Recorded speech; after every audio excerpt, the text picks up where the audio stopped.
വൃക്കകളെ affect ചെയ്യുന്ന രോഗങ്ങൾ എന്തൊക്കെയാണ്? കിഡ്നി ഫെയിലിയറിലേക്ക് തള്ളിവിടുന്ന മറ്റ് അവസ്ഥകൾ എന്തൊക്കെയാണ്? കിഡ്നിയുടെ ആരോഗ്യം സംരക്ഷിക്കാനായി നമുക്ക് ഭക്ഷണത്തിൽ ഉൾപ്പെടുത്താവുന്ന കാര്യങ്ങൾ എന്തൊക്കെയാണ്? ഒഴിവാക്കേണ്ടത് എന്തൊക്കെയാണ്?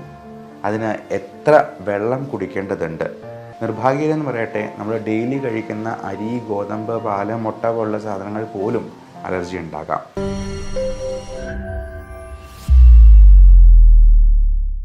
വൃക്കകൾ നമ്മുടെ ശരീരത്തിലെ രക്തം ശുദ്ധീകരിക്കാൻ വളരെ പ്രധാനപ്പെട്ട രണ്ട് അവയവങ്ങൾ.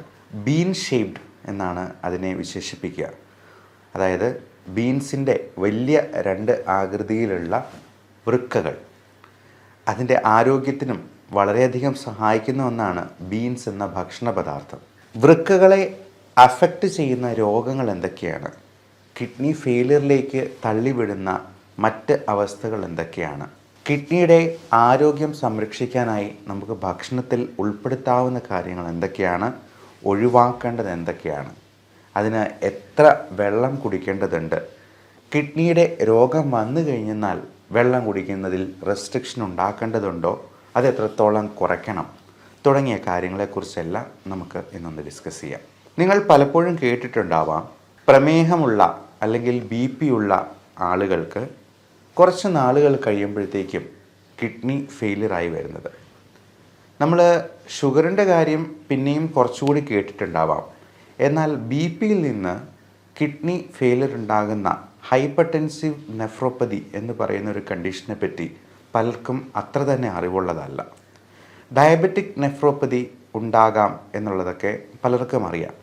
എന്നാൽ അത് കിഡ്നിയുടെ മരുന്ന് കൊണ്ടുള്ള ഉപയോഗത്തിൽ നിന്ന് വരുന്ന ഫെയിലിയർ ആണ് എന്നാണ് പലരുടെയും തെറ്റിദ്ധാരണ. എന്നാൽ അങ്ങനെയല്ല. കിഡ്നി ഫെയിലിയർ ഉണ്ടാകുന്ന ഡയബറ്റിക് രോഗികളിൽ അല്ലെങ്കിൽ BP രോഗികളിൽ 90% അത് മരുന്ന് കഴിക്കാതെ കുറേ നാളുകൾ കൊണ്ട് കിഡ്നിയിലുണ്ടാകുന്ന ഡാമേജ് ഒരു ഘട്ടത്തിൽ അത് പുറത്ത് വരുന്നത്. അത് മരുന്ന് കഴിക്കുമ്പോഴും ചിലപ്പോൾ അത് കൺട്രോൾ അല്ലാണ്ട് പോയേക്കാം. എന്നാൽ പെട്ടെന്നൊരു ദിവസം അത് പുറത്ത് വരുമ്പോൾ ആൾക്കാർ വിചാരിക്കുക മരുന്ന് കഴിച്ചിട്ടാണ് ഇത് ഫെയിലിയർ ആവുന്നത് എന്നാണ്. എന്നാൽ അങ്ങനെയല്ല. അത് കുറേ വർഷങ്ങൾ കൊണ്ട് ഈ ഡാമേജ് ഇങ്ങനെ കൂടിക്കൂടി വന്ന് അവസാനം ഫെയിലിയറിലേക്ക് എത്തുകയാണ് ചെയ്യുക. എന്നാൽ ചില മരുന്നുകൾ തീർച്ചയായിട്ടും കിഡ്നിക്ക് ഫെയിലിയർ ഉണ്ടാക്കുന്നുണ്ട്.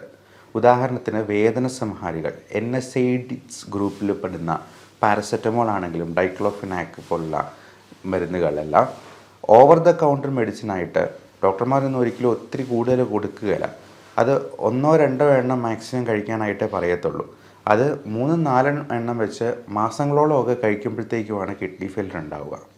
കഴിവതും വേദന സംഹാരികൾ ഒഴിവാക്കാൻ തന്നെയാണ് ഞാൻ എൻ്റെ രോഗികളോട് പറയാറുള്ളത്. വേദന അത്ര അധികം ഉണ്ടെങ്കിൽ മാത്രം നമുക്ക് ഒരു ഗുളികയോ എല്ലാം കഴിക്കാവുന്നതാണ്. അത് ഡെയിലി 2-3 വെച്ച് കഴിക്കാൻ പാടില്ല എന്ന് ഞാൻ ഓരോ രോഗിയുടെ അടുത്തും പ്രത്യേകം പറയാറുണ്ട്. ഞാൻ ഒരു 5-8 ഗുളിക അല്ലാണ്ട് അതിൽ കൂടുതൽ കൊടുക്കാറുമില്ല. അതുപോലെ non judicious use of antibiotic, എന്ത് അസുഖം വന്നാലും ഒരാവശ്യവുമില്ലാണ്ട് ആൻറ്റിബയോട്ടിക് എടുക്കുന്നതിനെയാണ് ഈ നോൺ ജുഡീഷ്യസ് യൂസ് എന്ന് പറയുന്നത്. അങ്ങനെ വരുമ്പോഴും കിഡ്നിക്കും ലിവറിനുമൊക്കെ ചിലപ്പോൾ പ്രശ്നങ്ങളുണ്ടാകാം. മാത്രമല്ല ആൻറ്റിബയോട്ടിക് റെസിസ്റ്റൻസ് പോലും ഉണ്ടാകാം. ഏറ്റവും പ്രധാനം, നമുക്ക് കൃത്യമായിട്ടുള്ള ജലാംശം ശരീരത്തിലുണ്ടാകാതെ പോകുന്ന രീതിയിൽ എന്തെങ്കിലും തരത്തിലുള്ള ഡീഹൈഡ്രേഷൻ ഉണ്ടാക്കുന്ന ഇൻഫെക്ഷൻസ്, അണുബാധകൾ, ഇപ്പോൾ പലപ്പോഴും പല കൊച്ചുകുട്ടികൾക്കാണെങ്കിലും ശരി, മുതിർന്നവർ വലിയ എൽഡർലി ആയിട്ടുള്ള ആൾക്കാർക്കാണെങ്കിലും ശരി, ഭക്ഷണം ശരിക്കും കഴിക്കാത്തതുകൊണ്ടും വെള്ളം കുടിക്കാത്തതുകൊണ്ടും ഉണ്ടാകുന്ന നിർജ്ജലീകരണം തീർച്ചയായിട്ടും മൂത്രമുണ്ടാകുന്ന അവസ്ഥയെ അത് കുറച്ച് കളയും. അത് ഏതൊരു മെഷീൻ്റെയും കാര്യം ഓർത്താൽ മതി. ഇപ്പം നമുക്ക് നമ്മുടെ ശരീരത്തിൽ ആവശ്യത്തിന് ഓയിൽ കിട്ടാത്തതുപോലെ, നമ്മുടെ ഒരു ഓയിൽ എന്ന് പറയാവുന്നതാണ് ഈ ബ്ലഡ്. അപ്പോൾ ഒരു എൻജിന് ഓയിൽ കിട്ടാത്തതുപോലെയാണ് നമ്മുടെ ശരീരത്തിൽ ബ്ലഡ് കിട്ടാതെ പോകുന്നത്. അപ്പോൾ നമ്മുടെ ശരീരത്തിൻ്റെ എല്ലാ പ്രവർത്തനങ്ങളെയും അത് ബാധിക്കാനിടയുണ്ട്. അതുകൊണ്ട് ഒരു ദിവസം 3 ലിറ്ററെങ്കിലും വെള്ളം കുടിക്കാനായിട്ട് ആരോഗ്യവാനായ ഒരു വ്യക്തി പ്രത്യേകം ശ്രദ്ധിക്കണം. നമ്മൾ ഒരു കുപ്പി വെള്ളം എടുത്തു വെച്ച് അതിൽ 3 പ്രാവശ്യമെങ്കിലും നിറച്ച് കുടിക്കുന്നുണ്ടോ എന്നുള്ളത് ഉറപ്പ് വരുത്തുക. എന്നാൽ ചില അവസരങ്ങളിൽ കിഡ്നിക്ക് പ്രശ്നമുള്ളവർക്കോ അല്ലെങ്കിൽ ഹാർട്ടിൻ്റെ പമ്പിങ് ശരിയാകാതെ പോകുന്നവർക്കോ ലിവറിന് സിറോസിസ് പോലുള്ള അസുഖങ്ങൾ ബാധിച്ചിട്ടുള്ളവർക്കും ഒക്കെ ഫ്ലൂയിഡ് റെസ്ട്രിക്ഷൻ ഉണ്ടാകാം. അവർ ഇത്രയും വെള്ളം കുടിച്ചെന്നാൽ അത് മുഴുവൻ മൂത്രമായിട്ട് പുറന്തള്ളാനുള്ള ശേഷി നമ്മുടെ ആന്തരിക അവയവങ്ങൾക്കില്ലാണ്ട് വരുമ്പോൾ, അതിൻ്റെ പമ്പിങ് ശരിയായിട്ട് സംഭവിക്കാൻ ഹൃദയത്തിന് ശേഷിയില്ലാണ്ട് വരുമ്പോൾ ഒക്കെ ഫ്ലൂയിഡ് റെസ്ട്രിക്ഷൻ പറയാറുണ്ട്. അത് 1.5 ലിറ്ററിൽ താഴ്ത്തി കുടിക്കാൻ പോലും ചിലപ്പോൾ ഡോക്ടർമാർ നിർദ്ദേശിച്ചേക്കാം. അത് GFR എന്ന് പറയുന്ന ഗ്ലോമറുലർ ഫിൽട്രേഷൻ റേറ്റ് എന്ന് പറയുന്ന ചില കണക്കുകളുണ്ട്. അത് വെച്ചിട്ടാണ് നമ്മൾ ഇതിൻ്റെ ഫ്ലൂയിഡ് റെസ്ട്രിക്ഷൻ ഏകദേശം പറയുക. അത് 1.5 ലിറ്ററൊക്കെയാണ് സാധാരണഗതിയിൽ ആൾക്കാരോട് പറയുക. അവരൊന്നും ഒത്തിരി വെള്ളം ഒരുമിച്ച് കുടിച്ചെന്നാൽ പോലും, അപ്പോൾ പച്ചവെള്ളത്തിന് പോലും സൈഡ് എഫക്റ്റ് ഉണ്ട് എന്നുള്ളതാണ് നമ്മൾ മനസ്സിലാക്കേണ്ടത്. ഏത് സംഗതിയാണെങ്കിലും ഒരളവിൽ കൂടുതൽ കഴിക്കുന്നത് ചിലപ്പോൾ ദോഷം ചെയ്തേക്കാം. ഓരോന്നിനും ഒരു ഡോസ് ഉണ്ട്, അതിന് എഫക്റ്റുമുണ്ട്, സൈഡ് എഫക്റ്റുമുണ്ട്. അപ്പോൾ ഈ പച്ചവെള്ളമാണെങ്കിൽ പോലും ഇത്രയും ലിറ്റർ കണക്കിന് നമ്മളൊരു വാശിക്ക് കുടിച്ച് കഴിഞ്ഞിട്ടുണ്ടെങ്കിൽ ചിലപ്പോൾ പൾമണറി എഡിമ പോലുള്ള കോംപ്ലിക്കേഷനിലേക്ക് അത് നയിക്കുകയും പെട്ടെന്ന് ഹാർട്ട് അറ്റാക്കോ ഒക്കെ ഉണ്ടാകാനായിട്ടുള്ള സാധ്യത പോലുമുണ്ട്. ശ്വാസം മുട്ടൽ കൂടി അത് കാർഡിയോ പൾമണറി അറസ്റ്റിലേക്ക് നയിക്കാനായിട്ടുള്ള സാധ്യതയുണ്ട്. അപ്പോൾ ഇങ്ങനെയുള്ള കാര്യങ്ങളെല്ലാം ഡോക്ടറോട് ചോദിച്ച് കൃത്യമായിട്ട് ചോദിച്ച് മനസ്സിലാക്കുക, അറിയുക. അങ്ങനെ അതനുസരിച്ച് നമ്മൾ ഈ വെള്ളം കുടിക്കുന്നതിലാണെങ്കിലും റെസ്ട്രിക്ഷൻ കൊണ്ടുവരിക. ഇനി ഇതിന് കഴിക്കാവുന്ന ഭക്ഷണങ്ങൾ എന്തൊക്കെയാണ് എന്ന് നോക്കാം. ഏറ്റവും പ്രധാനമായിട്ട് പറയാവുന്നത് ഗ്രീൻ ലീഫി വെജിറ്റബിൾസ്, നല്ല പച്ച നിറത്തിലുള്ള ചീര, സ്പൈനാഷ് തുടങ്ങിയ സാധനങ്ങൾ, ക്യാപ്സിക്കം പോലുള്ള കാര്യങ്ങൾ എല്ലാം ധാരാളമായി ഉൾപ്പെടുത്തുക. നല്ല ഫ്രൂട്ട്സ് കഴിക്കുക. അത് ഒത്തിരി മധുരമുള്ള ഫ്രൂട്ട്സ് അല്ല, അധികം മധുരമില്ലാത്ത പഴങ്ങൾ. ഇപ്പോൾ കുക്കുംബർ പോലുള്ളതോ വെയിറ്റ് കുറയ്ക്കാൻ ഒതുങ്ങുന്ന രീതിയിലുള്ള പഴങ്ങളോ ഒക്കെ വളരെ നല്ലതാണ് ഡയബറ്റിക് ആയിട്ടുള്ള രോഗികൾക്കുമൊക്കെ. അതേപോലെ തന്നെ നമുക്ക് പേരയ്ക്ക, തണ്ണിമത്തൻ തുടങ്ങിയവയൊന്നും വലിയ മധുരമുള്ളതല്ല. ഇപ്പോൾ ഡയബറ്റിക് രോഗികളാണെങ്കിലും ഒരു പരിധിയിൽ കൂടുതൽ നമ്മൾ ഈ ചെറുപഴങ്ങളൊന്നും കഴിക്കുന്നത് നല്ലതല്ല. പ്രത്യേകിച്ചും നല്ല മധുരമുള്ള പാളയംകോടൻ പഴമോ അല്ലെങ്കിൽ ഞാലിപ്പൂവൻ, രസകദളി എന്നൊക്കെ പറയുന്ന പഴങ്ങളോ ഒക്കെ ഒത്തിരി കഴിക്കുന്നത് തന്നെ ഷുഗർ കൂട്ടാനായിട്ട് ഇടയാക്കും. അതേപോലെ നമുക്ക് മറ്റ് തലത്തിലുള്ള ഇൻഫെക്ഷൻസ്, പൊള്ളലേറ്റിട്ടുള്ളവർക്ക്, പൊള്ളലൊക്കെ കേൾക്കുമ്പോഴേക്കും ഇതിൻ്റെ ഡീഹൈഡ്രേഷൻ വളരെയധികം കൂടുതലായിരിക്കും. അപ്പോൾ അതുകൊണ്ട് തന്നെ നമുക്ക് കിഡ്നിക്ക് പ്രശ്നം ഉണ്ടാകാൻ സാധ്യതയുണ്ട്. അതുപോലെ വളരെ സിവിയർ എക്സസൈസ് ചെയ്യുന്നവർക്ക് ജലാംശം കുറഞ്ഞു പോകാം. മാത്രമല്ല ക്രിയാറ്റിൻ ഉണ്ടാകുന്ന നമ്മുടെ ശരീരത്തിൽ ആ സമയത്ത് ഒത്തിരി കൂടുന്നുണ്ട്. അപ്പോൾ ഒത്തിരി സിവിയർ എക്സസൈസ് ചെയ്യുന്നവരാണെങ്കിൽ അതിനനുസരിച്ച് നന്നായിട്ട് വെള്ളം കുടിക്കാൻ നോക്കുക. അല്ലാന്നുണ്ടെങ്കിൽ ചിലപ്പോൾ ക്രിയാറ്റിൻ്റെ അളവ് ചിലപ്പോൾ കൂടുതൽ കാണിച്ചേക്കാം. അതുപോലെ തന്നെയാണ് ഒത്തിരി പ്രോട്ടീൻ പൗഡർ കഴിക്കുന്നവർ. ഭയങ്കരമായിട്ട് പ്രോട്ടീൻ അടിച്ച് കയറ്റുമ്പോൾ നമ്മൾ ഈ വിപണിയിലൊക്കെ കാണുന്ന പലതരത്തിലുള്ള പ്രോട്ടീൻ പൗഡറുണ്ട്. അപ്പോൾ അങ്ങനെയുള്ള അൺനാച്ചുറൽ പ്രോട്ടീൻ പൗഡർ കഴിക്കുമ്പോഴത്തേക്കും നമ്മൾ ഈ ഒരു കാര്യം കൂടി അതിൻ്റെ കൂടെ ശ്രദ്ധിക്കേണ്ടതുണ്ട്. യൂറിയ, ക്രിയാറ്റിനിൻ, യൂറിക് ആസിഡ്, ഇത് മൂന്നും ഇങ്ങനെയുള്ള ജിമ്മന്മാർ ഇടവേളകളിൽ ഒന്ന് ചെക്ക് ചെയ്യുന്നത് നന്നായിരിക്കും. അതേപോലെ കിഡ്നിക്ക് പ്രശ്നമുണ്ടാക്കുന്ന മറ്റൊരു പ്രശ്നമാണ് പാമ്പ് കടി, പ്രത്യേകിച്ചും അണലി വർഗത്തിൽപ്പെട്ട പാമ്പിൻ്റെ കടിയേൽക്കുന്നത്. അപ്പോൾ പാമ്പ് കടിക്കാൻ സാധ്യതയുള്ള പ്രദേശങ്ങളിൽ നമ്മൾ പോകുമ്പോൾ വളരെയധികം ശ്രദ്ധിക്കണം. പ്രത്യേകിച്ചും അണലി എന്ന് പറഞ്ഞത് വളരെ ചേർന്ന് കിടക്കുന്ന ഒരു പാമ്പായതുകൊണ്ട് തന്നെ നമ്മളതിനെ കണ്ടു എന്ന് വരില്ല, അറിയാതെ പോയി ചവിട്ടാൻ സാധ്യതയുണ്ട്. ഇരുട്ടുള്ള പ്രദേശങ്ങളിൽ പോകുമ്പോൾ കയ്യിലൊരു ടോർച്ച് കരുതുക. മാത്രമല്ല നമ്മൾ ഒരു വടിയുണ്ടെങ്കിൽ അതുകൊണ്ട് ആദ്യമേ കുത്തി അത് ശബ്ദം ഉണ്ടാക്കിക്കൊണ്ട് മുമ്പോട്ട് പോകാൻ നോക്കുക. കാരണം നമ്മൾ നിലത്ത് കുത്തുമ്പോൾ അതിൻ്റെ വൈബ്രേഷനാണ് പാമ്പിന് കൂടുതൽ വ്യക്തമായിട്ട് അറിയുക, ശബ്ദത്തേക്കാൾ കൂടുതൽ. അപ്പോൾ അത് വെച്ചിട്ട് അത് വേഗം അങ്ങ് പോയിക്കോളും. അപ്പോൾ ഇങ്ങനെയുള്ള കാര്യങ്ങൾ നമ്മൾ നമ്മുടെ പ്രാക്ടിക്കൽ ലൈഫിൽ ശ്രദ്ധിച്ചെന്നാൽ തന്നെ ഇത്തരത്തിലുള്ള കാര്യങ്ങളിൽ നിന്നും കുറേയൊക്കെ നമുക്ക് ഒഴിവാക്കാൻ പറ്റും. അപ്പോൾ അണലി വർഗത്തിൽപ്പെട്ടതാണെങ്കിൽ ഇന്നലെ ഒരു അമ്മച്ചിയെ കോബ്ര, അതായത് മൂർഖൻ കടിച്ചിട്ട് കൊണ്ടുവരികയുണ്ടായി. ആൻറ്റിവെനമൊക്കെ കൊടുത്തു വിട്ടു എന്ന് പറഞ്ഞെന്നാലും നമുക്ക് ഉറപ്പിക്കാൻ പറ്റില്ല അത് എത്രത്തോളം റെസ്പോണ്ട് ചെയ്യും എന്നുള്ളതൊക്കെ. ഇങ്ങനെയുള്ള അവസരങ്ങൾ ഒഴിവാക്കുകയാണ് എപ്പോഴും നമ്മൾ ശ്രദ്ധയിൽ പുലർത്തേണ്ടത്. പാമ്പ് കടി ഏൽക്കാതിരിക്കാനായിട്ടുള്ള എല്ലാ മുൻകരുതലുകളും നമ്മൾ നോക്കുക. അടുത്ത കാര്യം, നമുക്ക് ഈ ഭക്ഷണത്തിൽ കഴിക്കാൻ പാടില്ലാത്തത് എന്തൊക്കെയാണ് കിഡ്നീസിൻ്റെ സംരക്ഷണത്തിന് വേണ്ടി. ഇതിൽ ഏറ്റവും പ്രധാനമായിട്ട് പറയാനുള്ളത് നമുക്ക് ഉപ്പിൻ്റെ ഉപയോഗം പരമാവധി കുറയ്ക്കുക എന്നുള്ളതാണ്. 2, പഞ്ചസാര. ഇത് രണ്ടും വൈറ്റ് പോയിസൺ ഗണത്തിൽ തന്നെ പെടുത്താവുന്നതാണ്.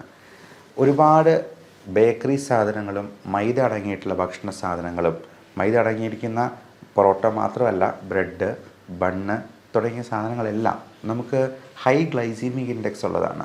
ഇതൊക്കെ കിഡ്നിയുടെ പ്രവർത്തനത്തിന് അത്ര നല്ലതായിട്ടുള്ള കാര്യങ്ങളല്ല. അതുപോലെ റെഡ് മീറ്റ് ഗണത്തിൽപ്പെടുന്ന high animal protein, red meat എന്ന് പറയുമ്പോൾ അത് മട്ടൺ, പോർക്ക്, ബീഫ് തുടങ്ങിയവയെല്ലാം റെഡ് മീറ്റ് ഗണത്തിൽപ്പെടുന്നതാണ്. തുണ്ടൻ മീൻ പോലും റെഡ് മീറ്റിലാണ്. ചെറുമീനുകളാണ് നമ്മുടെ ആരോഗ്യത്തിന് ഏറ്റവും നല്ലത്. മത്തി, അയല തുടങ്ങിയവയൊക്കെ കറി വെച്ച് കഴിക്കുന്നതാണ് ഏറ്റവും ഉത്തമം. നമുക്ക് കാശും ലാഭിക്കാം, ആരോഗ്യം സംരക്ഷിക്കാം. അപ്പോൾ ഇത്തരത്തിൽ ഭക്ഷണം ഒന്ന് ക്രമീകരിക്കുക, നന്നായിട്ട് വെള്ളം കുടിക്കുക. കിഡ്നി അഫക്റ്റ് ചെയ്യുന്ന ചില ഓട്ടോ ഇമ്മ്യൂൺ ട്രിഗറിങ് ഫാക്ടേഴ്സ് ഉണ്ട്. പ്രത്യേകിച്ചും IgA നെഫ്രോപ്പതി എന്നൊക്കെ പറയുന്ന ചില conditions, auto immune conditions, cystic kidney diseases. അപ്പോൾ ഇതിനൊക്കെ പലതരത്തിലുള്ള ഭക്ഷണങ്ങൾ പോലും കാരണമായേക്കാം. അതെന്താണ് കാരണം, നമുക്ക് എന്താണ് ഇൻടോളറൻസ് ഉണ്ടാക്കുന്നത് എന്നുള്ളത് കൃത്യമായിട്ട് കണ്ടുപിടിക്കാൻ ഇന്ന് ഒരു ടെസ്റ്റ് അവൈലബിൾ ആണ്. ആൻറ്റിജൻ സ്കിൻ പ്രിക്ക് ടെസ്റ്റ് എന്ന് പറയും. നമ്മൾ 71 അലർജൻസ് പാനലായിട്ട് ഇങ്ങനെ കയ്യിൽ വരച്ച് ഓരോ ഭക്ഷണത്തിൻ്റെയും റിയാക്ഷൻ വെച്ചിട്ട് നമുക്ക് കൃത്യം പറയാൻ പറ്റും എന്തിനോടാണ് നമുക്ക് അലർജി ഉള്ളത്. നിർഭാഗ്യമെന്ന് പറയട്ടെ, നമ്മൾ ഡെയിലി കഴിക്കുന്ന അരി, ഗോതമ്പ്, പാല്, മുട്ട പോലുള്ള സാധനങ്ങൾ പോലും അലർജി ഉണ്ടാകാം. അപ്പോൾ ഗോതമ്പിൻ്റെ അലർജിക്ക് നമ്മൾ ഗ്ലൂട്ടൻ ഇൻടോളറൻസ് എന്ന് പറയും. പാലിൻ്റെ അലർജിക്ക് ലാക്ടോസ് ഇൻടോളറൻസ് എന്ന് പറയും.